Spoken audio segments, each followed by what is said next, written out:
High বলো। কোন দিকে? মোবাইলটা সেফ রাখতে হবে। চুমুক করে দেব। চড়া হ্যালো।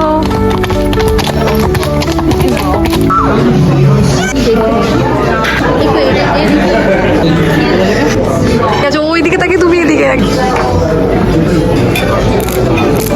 একদিন হয়েছিল বাড়িতে।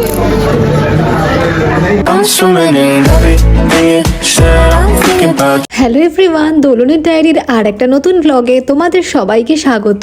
আমরা আজকে যাচ্ছি নেদারল্যান্ডসের ট্রিপল কান্ট্রি পয়েন্টে।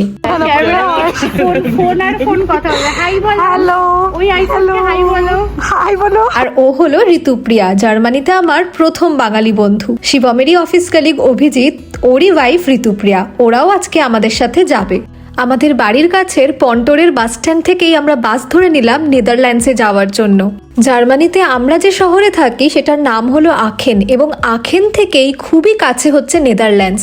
একটি বাসে করেই মাত্র 20 থেকে 30 মিনিটের মধ্যেই পৌঁছে যাওয়া যাবে পাশের দেশ নেদারল্যান্ডসে। ঋতুপ্রিয়া যেহেতু আগে কয়েকবার নেদারল্যান্ডসে গিয়েছে এখানে থাকাকালীন, তাই ও বলছিল যে নেদারল্যান্ডসে যাওয়ার রাস্তাটা খুবই সুন্দর। আর বলতে বলতেই দেখুন ডান দিকের জানলা দিয়ে দেখতে পেলাম একটি লেক, যেটা ফ্রস্টের জন্য ওপর থেকে পুরো জমে গিয়েছে। আর এই যে পাশে মাঠটা দেখছেন সাদা হয়ে গিয়েছে, এটাও কিন্তু ফ্রস্টের জন্যই। যদিও রোদ ঝলমলে একটি দিন, তবু আজকে টেম্পারেচার ছিল কিন্তু -4 বা -3 কাছাকাছি। আর নেদারল্যান্ডসের দিকে টেম্পারেচারটা আরেকটু ফল করে যায়। এখন জানলা দিয়ে যেটা দেখতে পাচ্ছেন সেটি হলো একটি হেলিপ্যাড। হেলিপ্যাডের পাশে যে বিল্ডিংটা দেখতে পাচ্ছেন সেটা হলো এখানকার হসপিটাল। এই হসপিটালটার নাম হলো ইউনিক ক্লিনিক। গল্প করতে করতে আমরা কিন্তু নেদারল্যান্ডসে চলে এসেছি। এই বাস স্টপটাতেই আমরা নেমে যাব, আর তারপরে আমাদেরকে হাঁটতে হবে মোটামুটি 30 থেকে 40 মিনিট মতন। তো আমরা আজকে যাচ্ছি ট্রিপল কান্ট্রি পয়েন্টে, আর এটা পুরোটা হেঁটেই যেতে হবে। প্রায় 40 মিনিটস থেকে 50 মিনিটস মতো আমাদের হাঁটতে হবে। চলুন তাহলে আমরা একসাথে হাঁটতে হাঁটতে পৌঁছে যাই আমাদের গন্তব্য ট্রিপল কান্ট্রি পয়েন্টে। ছোটবেলায় শুনতাম ইউরোপের মতন সৌন্দর্য নাকি কোথাও নেই। এখানে আসার পরে স্বচক্ষে দেখে সেটা সত্যি অনুভব করতে পারি। রাস্তার প্রত্যেকটা আঁকে বাঁকে যেন মনে হয় কোনো এক শিল্পীর হাতের আঁকা নিখুঁত এক ছবি দেখতে পাচ্ছি।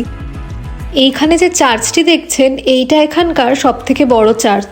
ভোরবেলায় সূর্যের আলোতে চার্চের চূড়াটা এতটাই সুন্দর লাগছে দেখতে যে আমি বলে বোঝাতে পারবো না। যতটা পেরেছি ক্যাপচার করার চেষ্টা করেছি, বাট আমার মনে হয় না ক্যামেরাতে এই জিনিসটা জাস্টিস করতে পেরেছে। ভোরের এত সুন্দর শান্ত সৌম্য স্নিগ্ধ একটি পরিবেশ যে দু চোখ দিয়ে চার্চটাকে এরকম রোদের মধ্যে দাঁড়িয়ে থাকতে দেখলেই যেন মনের ভেতরে কত রকমের রোমাঞ্চ আর কৌতূহলের সৃষ্টি হয়। কত যুগ ধরেই না দাঁড়িয়ে রয়েছে একইভাবে এই চার্চটি। কত কিছুর নীরব সাক্ষী সে।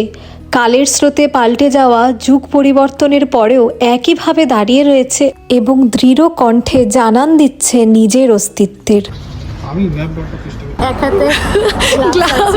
এক হাতে মোবাইল ধরার জন্য আমাদের বন্দোবস্ত হচ্ছে, এক হাতে গ্লাভস। জমে গেলে যাক, কিন্তু মোবাইলটা সেফ রাখতে হবে। একটা হাত জমুক, একটা হাত ঠিকঠাক যাতে মোবাইলটা ব্যবহার করতে পারি আমরা। শুনতে পাচ্ছেন দূর থেকে ভেসে আসছে চার্চের ঘন্টার আওয়াজ। আমরা এখন চলে এসেছি দ্রাইল্যান্ড পয়েন্টের খুবই কাছে। আর কিছুক্ষণ হাঁটলেই আমরা পৌঁছে যাব ট্রিপল পয়েন্ট বা দ্রাইল্যান্ড পয়েন্টে। আপনারা হয়তো ভাবছেন আমি কেন একবার ট্রিপল পয়েন্ট একবার দ্রাইল্যান্ড পয়েন্ট এরকম বলছি। আসলে দ্রাই কথাটার অর্থ হলো জার্মান ভাষায় 3, তাই ট্রিপল পয়েন্টকে জার্মান ভাষাতে দ্রাইল্যান্ড পয়েন্ট বলা হয়। আর এইখানে যে 3টে দেশের পতাকা দেখতে পাচ্ছেন, একটি হলো জার্মানি, একটি নেদারল্যান্ডস এবং আরেকটি বেলজিয়াম। এই যে দেখতে পাচ্ছেন যে বাচ্চাটি গোল গোল করে ঘুরছে, এই জায়গাটাই হচ্ছে 3টে দেশের মিলনস্থল।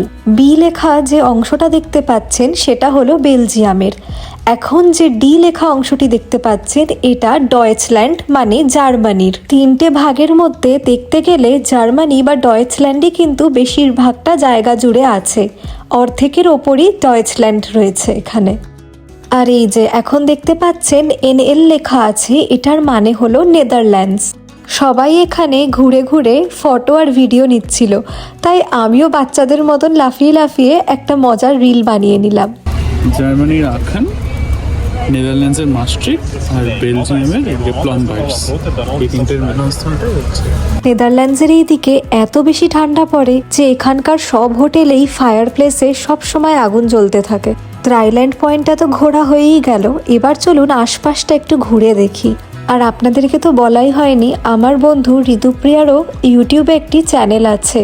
ওর ইউটিউব চ্যানেলের নাম হলো লাইফলেন অফ ঋতুপ্রিয়া। ওরা এখন আমেরিকায় চলে গিয়েছে কিছুদিন হলো, তাই আমেরিকার যদি কোনো ভ্লগ দেখতে চান ওর চ্যানেলটিকে অবশ্যই সাবস্ক্রাইব করবেন। জার্মানিরও প্রচুর ভ্লগ কিন্তু ওর চ্যানেলে আছে। তো চলুন আশপাশটা ঘুরে দেখি।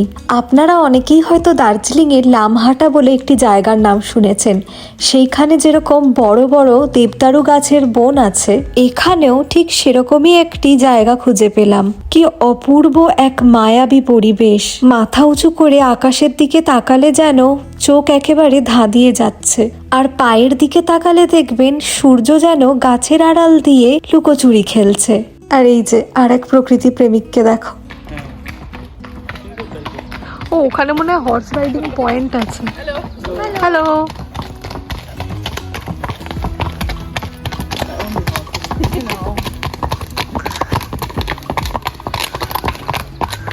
এবার পালা আমাদেরও বাড়ি ফেরার।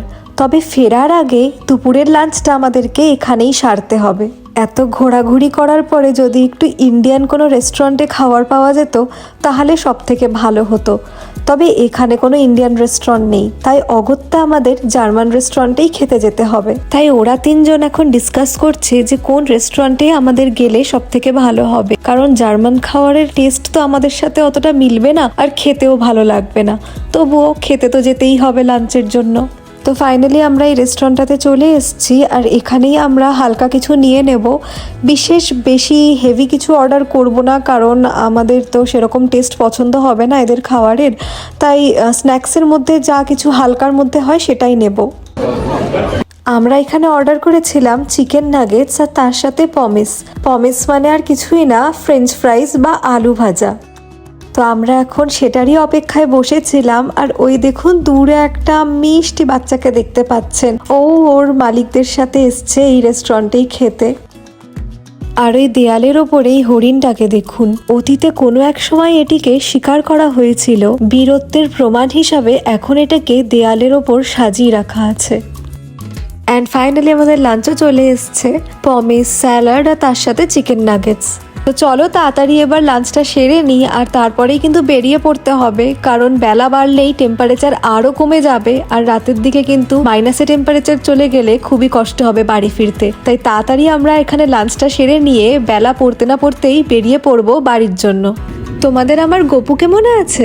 এইখানে দেখো, বেরোতে না বেরোতেই আর একটা গপুকে দেখতে পেলাম। ভয় পাচ্ছে আসলে বেবি। ওরে বাবা, বলে বাবা।